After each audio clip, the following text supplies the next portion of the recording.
Today is it's not hyperbole to suggest a very solemn moment.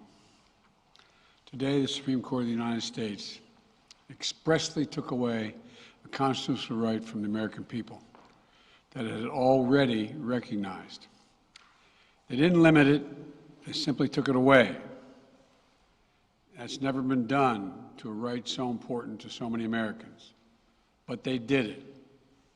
It's a sad day for the court and for the country. 50 years ago, Roe v. Wade was decided and has been the law of the land since then. This landmark case protected women's right to choose, her right to make intensely personal decisions with her doctor, free from the interference of politics. It reaffirmed basic principles of equality, that women have the power to control their own destiny, and it reinforced a fundamental right of privacy, a right of each of us to choose how to live our lives. Now, with Roe gone, let's be very clear. The health and life of women in this nation are now at risk.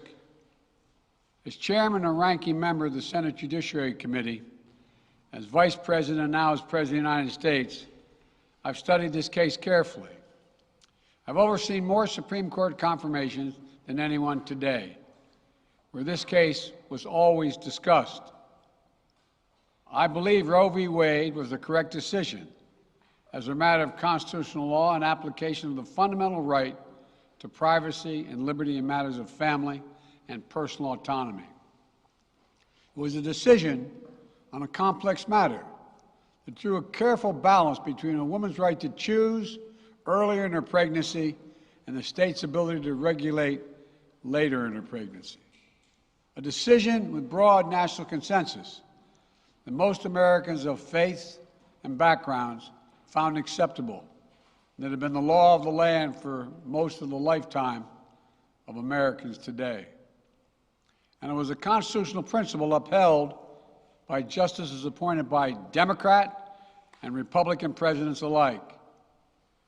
Roe v. Wade was a 7-2 decision, written by a justice appointed by a Republican president, Richard Nixon. In the 5 decades that followed Roe v. Wade, justices appointed by Republican presidents from Eisenhower, Nixon, and Reagan, George W. Bush, were among the justices who voted to uphold the principles set forth in Roe v. Wade. It was 3 justices named by one president, Donald Trump, who were the core of today's decision to upend the scales of justice and eliminate a fundamental right for women in this country. Make no mistake, this decision is a culmination of a deliberate effort over decades to upset the balance of our law. It's a realization of an extreme ideology and a tragic error by the Supreme Court, in my view. The court has done what it has never done before, expressly take away a constitutional right that is so fundamental to so many Americans that had already been recognized. The court's decision to do so will have real and immediate consequences. State laws banning abortion are automatically taking effect today, jeopardizing the health of millions of women, some without exceptions. So extreme that women could be punished for protecting their health. So extreme that women and girls were forced to bear their rapist's child, with the child a consequence. It just stuns me. So extreme that doctors will be criminalized for fulfilling their duty to care. Imagine having a young woman have to carry the child of incest as a consequence of incest. No option. Too often the case. The poor women are going to be hit the hardest. It's cruel. In fact, the court laid out state laws criminalizing abortion that go back to the 1800s as rationale. The court literally taking America back 150 years.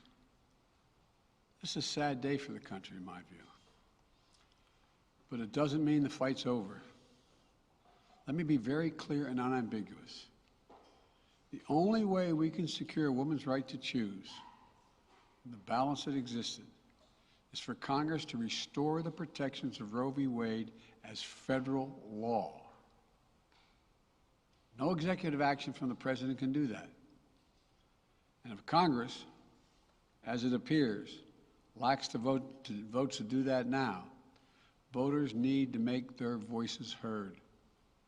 This fall, we must elect more senators and representatives who will codify women's right to choose into federal law once again. Elect more state leaders to protect this right at the local level. We need to restore the protections of Roe as law of the land. We need to elect officials who will do that. This fall, Roe is on the ballot. Personal freedoms are on the ballot. The right to privacy, liberty, equality, they're all on the ballot.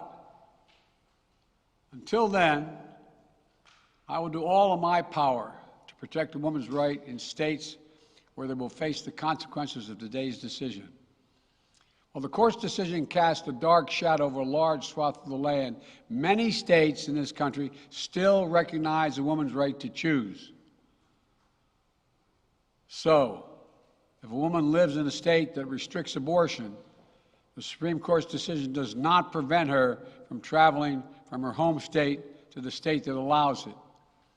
It does not prevent a doctor in that state from treating her. As the Attorney General has made clear, women must remain free to travel safely to another state to seek care they need. My administration will defend that bedrock right. If any state or local official, high or low, tries to interfere with a woman's exercising her basic right to travel, I will do everything in my power to fight that deeply un-American attack. My administration will also protect a woman's access to medications that are approved by the Food and Drug Administration, the FDA, like contraception, which is essential for preventative health care, mifepristone, which the FDA approved 20 years ago to safely end early pregnancies and is commonly used to treat miscarriages. Some states are saying that they'll try to ban or severely restrict access to these medications. But extremist governors and state legislators are looking to block the mail or search a person's medicine cabinet or control a woman's actions by tracking data on her apps she uses are wrong and extreme and out of touch with the majority of Americans. The American Medical Association, the American College of Obstetricians and Gynecologists, wrote to me and Vice President Harris stressing that these laws are not based on evidence and asking us to act to protect access to care. They say by limiting access to these medicines, maternal mortality will climb in America. That's what they say. Today, I'm directing the Department of Health and Human Services to take steps to ensure these critical medications are available to the fullest extent possible. And the politicians cannot interfere in the decisions that should be made between a woman and her doctor. And my administration will remain vigilant as the implications of this decision play out. I've warned about how this decision risks the broader right to privacy for everyone. That's because Roe recognized the fundamental right to privacy that has served as a basis for so many more rights that we've come to take for granted, that are ingrained in the fabric of this country. The right to make the best decisions for your health. The right to use birth control, a married couple in the privacy of their bedroom, for God's sake. The right to marry the person you love.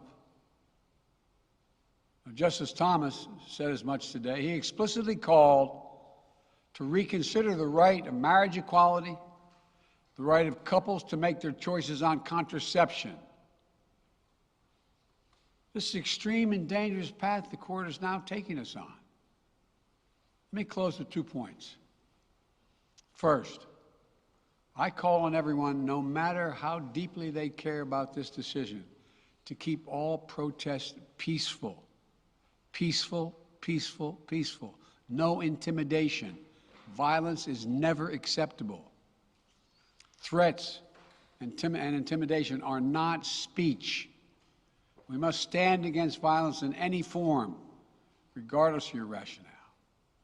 Second, I know so many of us are frustrated and disillusioned that the court has taken something away that's so fundamental.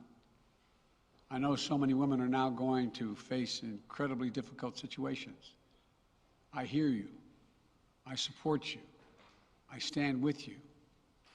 The consequences and the consensus of the American people, core principles of equality, liberty, dignity, and the stability of the rule of law demand that Roe should not have been overturned. With this decision, the conservative majority of the Supreme Court shows how extreme it is, how far removed they are from the majority of this country. They've made the United States an outlier among developed nations in the world. But this decision must not be the final word. My administration will use all of its appropriate lawful powers, but Congress must act. And with your vote, you can act. You can have the final word. This is not over.